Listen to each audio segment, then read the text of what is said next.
മധുരം ഇടണ്ടെന്ന് പറഞ്ഞാ അമ്മ എനിക്ക് ഇണ്ടാത്ത കപ്പലിന്റെ ഇറക്കിത്താ. ഓ നീ കപ്പലിന്റെ എല്ലാം തിന്നിനി നീ ഇവിടെ കിടക്കുന്ന കപ്പലിന്റെ ഉള്ളത് പറക്കി തിന്നെ അങ്ങോട്ട്. അങ്ങനെയാണെങ്കിൽ അമ്മ വന്നിട്ട് എടുത്തിട്ട് വരും. അമ്മ ഓ കപ്പലിന്റെ ഉണ്ടോ? തിന്നോടി പലരും തന്നെ തിന്നോ. തീർത്ത് വരട്ടെ. ഞാൻ നിർത്തി. എന്ത് കട്ടൻ ചായ മതി എന്ന് പറഞ്ഞ പാല് തൊണ്ടയ്ക്കൊരു വല്ലായ്മ. എനിക്കുണ്ടോ? അമ്മേ അമ്മ ആ ഫോൺ എടുത്തിട്ട് അവനെ വിളിച്ചേ. എന്തോതിന് ഞാനിവിടെ ഇത്രയും നേരം ആയല്ലേ എന്നാ അമ്മ ഇങ്ങനെ എത്തിയാന്ന് ഒരു വിളി അവര് വിളിച്ച് ചോദിച്ചാ നിന്റെ അടുത്ത്. അതിന് അമ്മ പിണങ്ങി പോകുന്നു അവർക്ക് മനസ്സിലായിട്ടുണ്ടാവൂല. പിന്നെ അല്ലാതെ അമ്മയ്ക്ക് മാത്രമേ പിണക്കുള്ളൂ. അല്ലല്ലല്ല ഈ പറഞ്ഞ ഒന്നും നിനക്ക് മനസ്സിലായില്ലേ? എന്നെ പറഞ്ഞതും പ്രവർത്തി ഇതൊന്നും ഒരു പിണക്കമല്ലേ? എന്നാ അമ്മ അവനെ വിളിക്ക്. എനിക്ക് വിളിക്കണ്ടാരെ. എന്റെ അമ്മ എന്ത് കാര്യത്തിന് അമ്മ ഈ വാശി കാണിക്കണത്? അമ്മ വാശിയുണ്ട് എനിക്കുണ്ട് വാശി. എന്തിന്? ഞാനേ ഹബീൽദാറിന്റെ ഭാര്യയാണ്. എനിക്കും കുറച്ചൊക്കെ വാശിയുണ്ട്. എന്റെ മോന്റെ മുമ്പിൽ ഞാൻ തോക്കത്തില്ല. അത്ര കൊള്ളത്തില്ലല്ലോ. ഈ അമ്മയ്ക്ക് ആലപ്പുഴയ്ക്ക് പോയപ്പോഴത്തേനും ബോധം പോയോ? എനിക്ക് അറിയാൻ പാടാൻ ചോദിക്കാം. ആലപ്പുഴ പോയപ്പോ എനിക്ക് ബോധം വന്നു, നല്ല ബോധം വന്നു. അതുകൊണ്ടാണ് ഞാൻ ഇനി വന്നത്. പ്രായമായി വരുന്നവർ ഭയങ്കര വാശിയായിട്ടാ. വാശി തന്നെ എനിക്ക്, വാശി തന്നെ. എൻ്റെ അച്ഛൻ്റെ വാശി എനിക്കും ഉണ്ട്. എൻ്റെ അച്ഛൻ്റെ വാശിയുണ്ട്. ഞാൻ ഹബീൽദാരോട് ഞാൻ അന്തസ്സായിട്ട് ജീവിച്ചോളാം. എനിക്ക് ചിരിയാ വന്നത് അമ്മയുടെ കുഞ്ഞു പിള്ളേരുടെ പിണക്കം പോലെ. പിള്ളേരല്ല, വല്യമ്മ തന്നെ ഞാൻ. അമ്മേ ക്ലീറ്റോനെ കണ്ടിട്ടാണ് അമ്മ. ക്ലീറ്റസിനെ കുറിച്ച് ഒരൊറ്റ വാക്ക് പറയരുത്. കുപ്പത്തൊട്ടിയിലെ മാണിക്കോടി എന്നെ ക്ലീറ്റസ് നിനക്കറിയാമോ? ഒരു കാര്യം ഞാൻ പറഞ്ഞേക്കാം, നീ എപ്പോഴും കളിക്കലും പോലെ അല്ല കേട്ടാ അമ്പളിക്കുട്ടാ. നിന്റെ നീ വിരട്ടൊക്കെ അങ്ങ് കയ്യിൽ വെച്ചേരാ. പിന്നെ നീ എന്നെ അങ്ങ് അങ്ങ് ചെയ്യും. പോടാ അവിടുന്ന്. അവകാശം ഉണ്ടോ? അതിന്റെ അവകാശപ്പെട്ട അധികാരപ്പെട്ട ആളിവിടെ എൻ്റെ അടുത്ത് ഇരിപ്പുണ്ട്. അമ്മ കനകന്റെ അമ്മ. എടേ കനക അന്നത് പറഞ്ഞെങ്കിൽ അവൻ അന്ന് അത് അമ്മ സ്വാധീനിച്ചിട്ട് പറയിപ്പിച്ചാണ് അമ്മയെ കൊണ്ട്. അതുമല്ല, എല്ലാ അവകാശങ്ങളും ഞാൻ ക്ലീറ്റസിന് തന്നെന്ന് പറഞ്ഞാരാ. ഞാനേ എല്ലാ അവകാശങ്ങളും എന്റെ ക്ലീറ്റസിന്റെ പേര് കൊടുത്തിരിക്കുക. കേട്ടടേ, ഇനി എന്തോന്നാണ് നിനക്ക്? നാളെ ഉച്ചക്കകത്ത് എല്ലാം വാരി കെട്ടി ഇറങ്ങിയില്ലെങ്കിൽ അമ്പളിക്കൂട്ടാ കണ്ട എന്റെ പിള്ളേര് കയറി അങ്ങ് നിരങ്ങും. നീ വീടും പൂട്ടി അവിടെ ഇവിടെ ഒളിച്ചിരുന്നിട്ടൊന്നും കാര്യമില്ല. ഇതിപ്പോ യഥാർത്ഥ അവകാശം തന്നെ പറയണത്. നീ അന്നെന്ന് പറഞ്ഞു, നീ എന്ന് അന്ന് അങ്ങനെ പറഞ്ഞെങ്കിൽ ഇന്ന് ഇങ്ങനെ പറഞ്ഞിരിക്കണം. അതിന്റെ യഥാർത്ഥ പോരാ കോടതിയാ? അയ്യോ ഞങ്ങള് പിന്നെ കോടതിയും പോലീസും എടാ ഇത് പട്ടാളക്കാരന്റെ ഭാര്യയാണ്. കോടതി എന്ന് പറഞ്ഞ് പേടിപ്പിക്കുന്നു. കാണാൻ നമുക്ക്. കളിക്കരുത് നീ. എന്റെ മറ്റൊരു മുഖം നീ കാണും കേട്ടാ. കാണിച്ചു കേടാ. പിന്നെ പോടാ നീ. ഞാനേ ആളിരിക്കും വെച്ചിട്ട് പോടാ. കഴിഞ്ഞോ? ഒരു കാര്യം ശ്രദ്ധിച്ചോ, ഇത് കേസാകും. രണ്ടാളും കൂടി കോടതി കയറും. അതെ പഞ്ചായത്ത് മെമ്പറാ. നമുക്കേ കുറച്ച് ദിവസം ജയിലിൽ പോയി കിടന്നാലോ? കൊന്നിട്ട്. അതെ, ജയിലിൽ ഇപ്പൊ നല്ല സുഖ സൗകര്യങ്ങളാ. എടി ഇത് പട്ടാളക്കാരൻ ഹവീൽദാർ വീരഭദ്രൻ നായരുടെ ഭാര്യയാണ്. ഹവീൽദാരല്ലോ ആയിരിക്കണത്, ആയിക്കോട്ടെ. അവരുടെ ഭാര്യയല്ലേ? എല്ലാ വകുപ്പും അറിയാം. ഒരു ഞുണുക്ക് മെമ്പർ വിചാരിച്ചവിടെ ഇപ്പൊ അങ്ങ് തകർത്ത് കളയും. ഞങ്ങള് കാണിച്ചു കൊടുക്കാം. പിന്നെ ഇത് അമ്മയ്ക്കുള്ള ഓട്സ് ആണ്. ഇതില് ബൂസ്റ്റും കൂടെ ഇട്ട്. ഓട്സ് നീ കേട്ടിട്ടില്ലേ? ഓട്സ് അമ്മയ്ക്ക് ഇത് കലക്കി അമ്മയ്ക്ക് ഇച്ചിരി കട്ടിക്കുന്നോട് അധികം വെള്ളം ചേർക്കണ്ട. ബൂസ്റ്റ് കൂടെ ഇട്ടാൽ നല്ലതായിരിക്കും. ഇഷ്ടല്ലേ? ബൂസ്റ്റ് തന്നെ, അത് പിന്നെ മതി.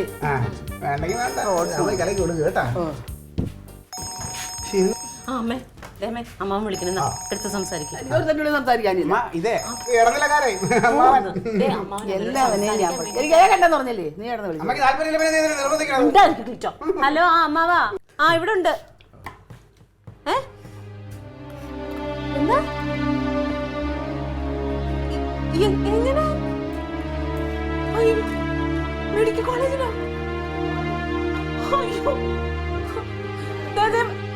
വരിക ഞങ്ങള് വരിക. ഇല്ല ഇപ്പൊ വരും. ഞാൻ വരുന്നില്ല. അമ്മ കാണുക പോസ്റ്റ് വീണു. അവന് മെഡിക്കൽ കോളേജിലാ.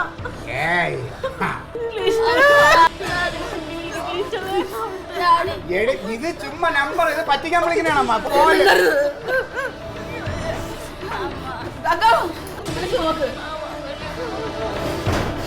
എടുക്കണില്ല.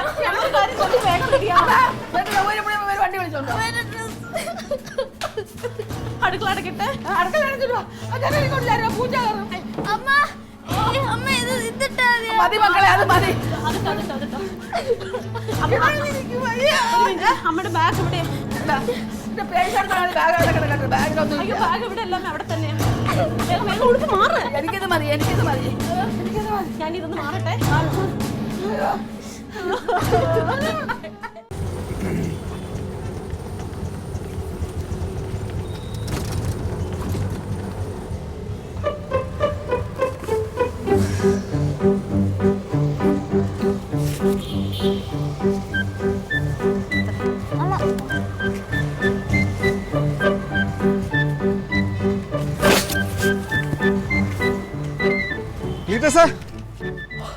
ആ സാറേ കനകൻ എങ്ങനെയുണ്ട്?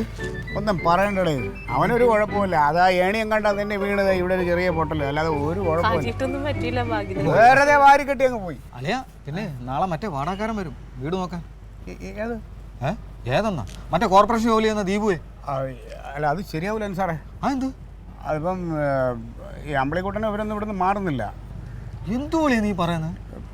അതെ, സംഗതി ഇവിടുന്ന് ആലപ്പുഴ ചെന്നപ്പോൾ ഉണ്ടല്ലോ, ആ തള്ളയുടെ വിധമൊക്കെ മാറി. അമ്മയും മോനും ഇപ്പോൾ ഒന്നായി. എന്നോട് ചോദിക്കും നീ ആരാടാ എന്ന്. ഇപ്പോൾ പറയാണ് ഇവിടെ അമ്പളിക്കുട്ടൻ തന്നെ താമസിച്ചാൽ മതി, വേറെ ആരെയും ഇവിടെ താമസിപ്പിക്കേണ്ടതാണ്. എൻ്റെ അളിയ ഞാൻ അപ്പോഴേ പറഞ്ഞു ആ തള്ളയുടെ സ്വഭാവം മാറുമെന്ന്. പറഞ്ഞതാണോ? ഞാൻ വിചാരിച്ച ഇപ്പം ഇങ്ങനെയൊക്കെ ആവുമെന്ന്.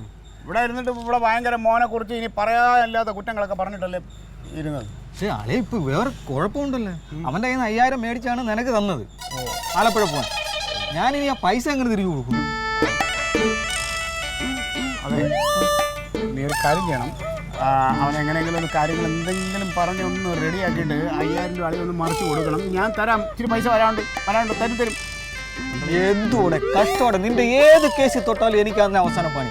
കഷ്ടോടെ ഒന്ന് മറിച്ച് കൊടുറേ, ഞാൻ തരാം. വരും, പൈസ ഉടനെ വരും. എന്തെങ്കിലും ചെയ്തല്ലേ പറ്റത്തുള്ളൂ. കഷ്ടം.